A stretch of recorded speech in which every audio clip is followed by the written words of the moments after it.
Okay mga kanoisy, next video. Carla nag-alala sa tatay niya. Ano kaya ang dahilan? Tatay niya may paabot na Ano mensahe. kaya yan, men? So, kumusta mga kanoisy? Welcome back sa ating YouTube channel, Filipino Noisy. So, ngayong araw, syempre, another update na naman tayo patungkol kay Carla, no? So, yan yung panoorin natin mula kay Kalingap Reaction.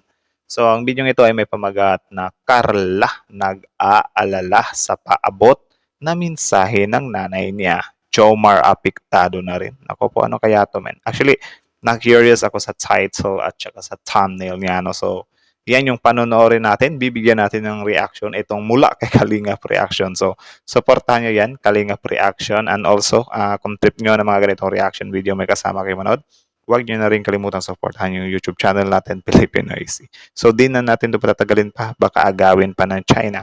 Again, ang video ito ay may pamagat na Carla nag-alala sa paabot na mensahe ng nanay niya. Jomar apektado na rin. So, like, comment, share, subscribe. Stop. Carla nag-alala sa tatay niya. Ano kaya ang dahilan? Ulit. Carla nag-alala sa tatay niya. Ano kaya ang dahilan? Tatay niya may paabot na mensahe. Ano kaya yan, men? Kalingap Reaction. Magandang araw po muli mga ka-Jumcar at maraming salamat sa inyong patuloy na pagsuporta sa nag-iisang trending ng Nako. Kalingap ang Jumcar. Sa mga naging post ng nanay ni Carla sa kanyang social media account ay ipinakita nito ang kanilang Miss ka na namin, anak. Uwi ka na soon. Miss ka na ni Papa mo at ni Amber. Ingat sa pag-uwi. Almost 2 weeks ka na diyan sa diet. Miss you na sobra. Okay, so hindi pala siya taga-diet, ano?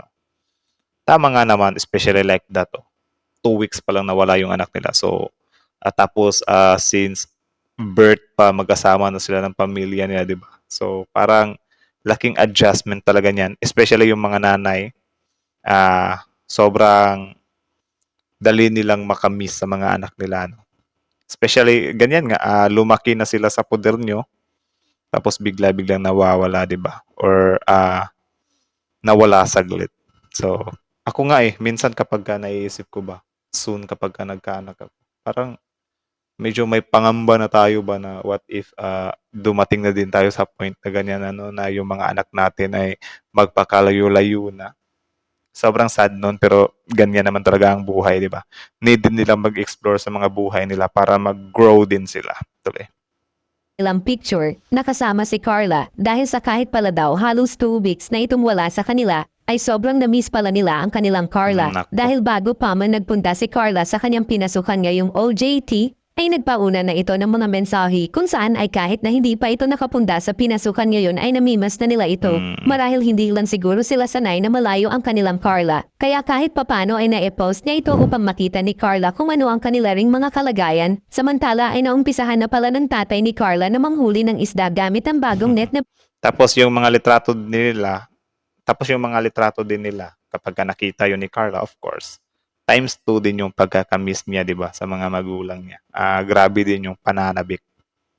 binili, bigay ng sponsor. Talagang makikita mo sa pamilyang ito Nangingisda na sila. lahat ng meron sila na ibinigay ng mga sponsor ay kanila na palang ginamit at pinahalagahan para kahit papano ay hindi rin sila umaasa sa mga taong nagmamahal na patuloy pa ring nagpaabot. Samantala ay kahit na sobrang na-miss nito nila si Carla ay napapawi naman ito sa tuwing palagi nilang napapanood si Carla sa bawat vlog ng Kalingap, lalo pat ngayon na mas lumalalim na ang naging ugnayan ng dalawa na ito naman ang gusto ng Grabe, sobrang lakas ng mga series nila. Grabe yung mga views, min.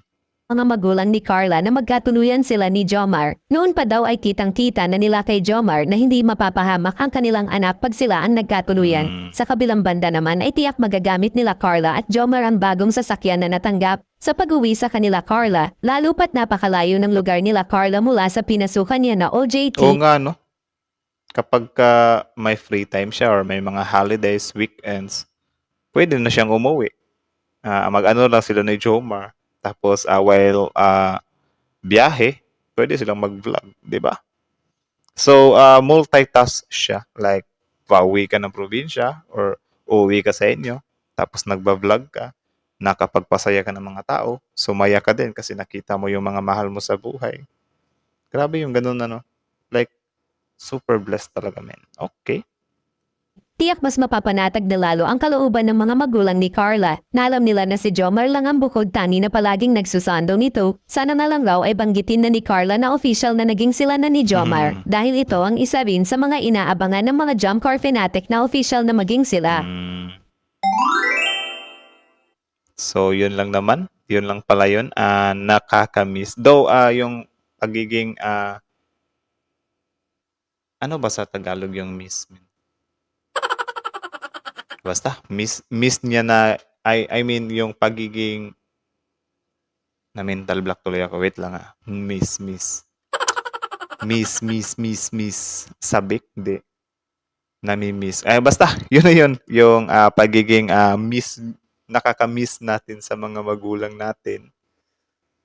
Sobrang, challenge din yun sa buhay ng isang tao, no? Like, yung gumagrind ka nga sa buhay. Tapos, yun, kailangan mong i-survive din yung pangungulila. Tama ba? Hindi siya ewan ko. Pasensya na mental block talaga ako, men. So, yun. Kita nyo naman yun, guys. Good thing na rin talaga na meron ng sasakyan si Jomar. Ika nga, Jomcar. Jomar has a car. Then, Jomar has a Carla. So, Jomcar. So, malaking bagay din talaga yung sasakyan nila kasi for sure, mayroong mga paghahatid sundong mangyayari kasi nga may sasakyan na Tapos, syempre, dual purpose kasi pwede silang mag-vlog together, di ba? Tapos, yun, nakaka-uwi-uwi sila sa kanilang bahay, nakakagawa sila ng contents, tapos naipagpatuloy nila yung mga pangarap nila, di ba? Hanggang sa in the future, magiging matagumpay talaga itong mga taong to. Pero yun nga, yung pagkakamiss natin sa mga mahal natin sa buhay, ay isa din siyang, challenge din siya sa atin. Kasi syempre, while pursuing our dreams, kailangan talaga nating labanan yan. Yung pagkamiss natin sa mga mahal natin sa buhay. Kasi yun, kailangan talagang kumayod, at yun, tuparin yung mga pangarap. 'Di ba? Ako nga malayo nga ako sa sa family ko. But yun, nagsisikap naman din ako para in the near future mabigyan ko rin sila ng makabawi din ako sa kanila. Though hindi naman talaga siya di ba? So yun lang naman. Medyo nakaka-relate talaga ako dito, men. Yung mga miss thing Sobrang blessed lang talaga nila kasi meron silang sasakyan Sana all may sasakyan. For sure, kakamit din natin yan sa awa ng Panginoon. So yun, kayo. So yun, mula kay Kalingap Reaction, supportahan nyo yan. Tapos, syempre, supportahan nyo rin courtesy din kay Mr. Kalingap para supportahan nyo rin yan. And also,